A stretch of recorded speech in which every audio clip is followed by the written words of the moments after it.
नमस्कार, तिखट पाहुणचार रेसिपीज मध्ये तुम्हा सर्वांचे पुन्हा एकदा स्वागत। नुकताच श्रावण सुरू झालेला आहे आणि आता श्रावण म्हटला की श्रावणी सोमवार, श्रावणी शनिवार प्रत्येकाचे उपवास असतात। म्हणूनच आज मी तुमच्या सोबत श्रावण विशेष उपवासाची गोड रेसिपी घेऊन आलेली आहे। इथे आपण साबुदाणा 1 वाटी रात्रभर भिजवून घेतलेला आहे। तर सुरुवातीला साबुदाणा स्वच्छ धुवून त्यामध्ये साबुदाणा बुडेल इतपत पाणी घालून तो मी रात्रभर भिजवून घेतला, किंवा साबुदाणा तुम्ही 2 ते 3 तासासाठी गरम पाण्यामध्ये सुद्धा भिजवून घेऊ शकता। तर बघा, मस्त सॉफ्ट असा साबुदाणा भिजलेला आहे। तर हा भिजलेला साबुदाणा थोड्या वेळासाठी साईडला ठेवूया आणि गॅसवर पॅन ठेवून त्यामध्ये तळाला थोडंसं पाणी घालायचं आणि अर्धा लिटर दूध या पॅन मध्ये घालूया। तर इथे तुम्ही आवडीनुसार गाईचं किंवा म्हशीचं दूध घ्या। तर हे दूध मध्यम आचेवर उकळून घ्यायचं आहे। दूध उकळतं तोपर्यंत आपण मिक्सरच्या भांड्यामध्ये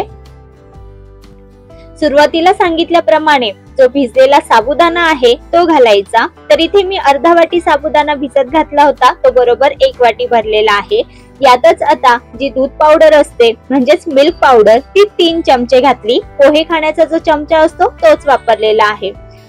दूध पावडर घातल्यामुळे तयार होणारा पदार्थ मस्त क्रीमी टेक्स्चर देणार आहे, त्यामुळे दूध पावडर ही नक्की घालायची।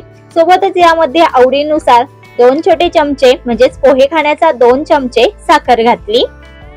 तसेच फ्लेवर साठी पाव चमचा वेलची पावडर। वेलची पावडर नसेल हिरवी वेलची मधील बिया काढून घाला आणि हे घातलेले सर्व जिन्नस मिक्सरच्या भांड्याला झाकण लावून मिक्सरला फाईन अशी पेस्ट तयार करून घ्यायची। तर बघा, या पद्धतीने हे वाटून घेतलं, मस्त क्रीमी असं टेक्स्चर तयार झालेलं आहे। तर हे एका बाउल मध्ये काढून घेऊ।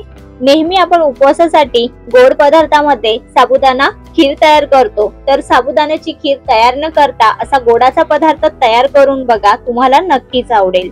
तर आता ही पेस्ट जी आहे ती आपण थोड्या वेळासाठी बाजूला ठेवूया आणि जे सुरुवातीला दूध आपण उकळत ठेवलं होतं बघा, त्याला छान उकळ फुटलेली आहे।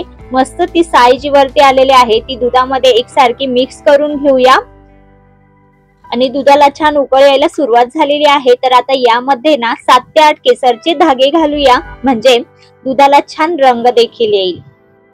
आणि त्यानुसारच यामध्ये म्हणजे दुधामध्येच जसं गोड आवडत असेल त्याप्रमाणे साखर घाला। तर इथे मी 3 छोटे चमचे साखर घातली। तर आता मध्यम आचेवर जसं दूध हे उकळेल तशी साखरही व्यवस्थित वितळली जाईल आणि यामध्ये आपण केसर घातलेला आहे, त्यामुळे दुधाला मस्त असा पिवळसर रंग देखील येईल। तर हे दूध आपल्याला जास्तही आटवून घ्यायचं नाही, असं पातळच ठेवायचं आहे। फक्त सुरुवातीला 5 ते 10 मिनिटांना छान अशी उकळ काढून घ्यायची, म्हणजे थोडंसंच घट्ट करून घ्यायचं आहे। आता दूध हे व्यवस्थित उकळलेलं आहे, तर यामध्ये ना पाव चमचा मी आणखी वेलची पावडर घातली आणि 1 छोटा चमचा ना ड्रायफ्रूटची पावडर घातली। हवं तर तुम्ही ड्रायफ्रूटचे काप सुद्धा यामध्ये ऍड करू शकता। तर पुन्हा हे सर्व चांगलं मिक्स करून घेऊ, म्हणजे आपण साबुदाण्यामध्ये सुद्धा वेलची पावडर घातलेली होती आणि दुधामध्ये सुद्धा वेलचीचा फ्लेवर घातलेला आहे, त्यामुळे मस्त ही फ्लेवरफुल अशी ही रेसिपी तयार होणार आहे। तर आता उकळी छान आलेली आहे दुधाला, तर यामध्ये ना जे साबुदाण्याचं बॅटर आपण तयार करून घेतलं होतं बघा, तर ते आहे ते हाताने बघा असं जसे आपण भजे सोडतो ना तेलामध्ये, त्या पद्धतीने यामध्ये असे हे गोळे सोडायचे आहे। तर बघा, जसं आपण भजी तयार करतो त्याच पद्धतीने गोल गोल हे छोटे छोटे असे आपल्याला गोळे या दुधामध्ये म्हणजेच उकळत्या दुधामध्ये आपल्याला हे टाकून घ्यायचे आहे। तर त्यासाठीच दूध हे सुरुवातीला व्यवस्थित असं उकळून घ्यायचं। तर बघा, मस्त आपण हे एक एक करून ना इथे आपण जे साबुदाण्याचं मिश्रण होतं ना ते दुधामध्ये छान असं घालून घेतलेलं आहे। तर आता गॅसची फ्लेम ही मी मध्यमच ठेवलेली आहे। सर्व मिश्रण यामध्ये मी असं सोडून घेतलं आणि आता हे घातलेले साबुदाण्याचे जे छोटे छोटे वडे होते बघा, ते जसजशी शिजतील ना तसतसे ते असे तरंगायला लागतात बघा दुधावर। साबुदाणा आहे त्यामुळे ते अजिबात दुधामध्ये विरघळत नाही, छान त्याचे वडे असे तयार होतात। तर आता तुम्हाला समजलंच असेल, या ठिकाणी आपण साबुदाण्याची रसमलाई तयार केलेली आहे, जी की खूपच बनवायला सोपी आहे।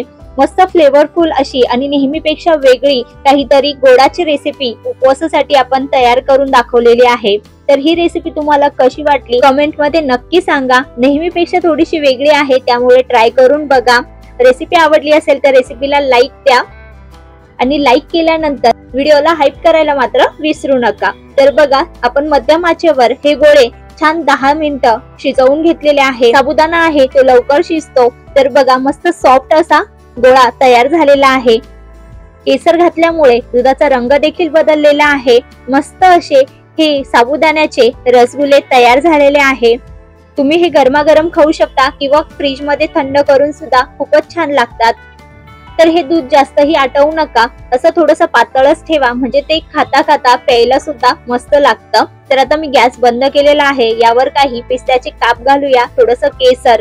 तर बघा इथे मस्त ना आपली ही उपवासाची साबुदाण्याची नेहमीपेक्षा वेगळी अशी रेसिपी तयार झालेली आहे, जी की श्रावणी सोमवारला नक्कीच तुम्हाला करता येईल. तर चला, ही उपवास स्पेशल रेसिपी आवडली असेल तर पटकन लाईक करा आणि अशाच नवनवीन रेसिपीज बघण्यासाठी चॅनलला सबस्क्राईब करा. धन्यवाद.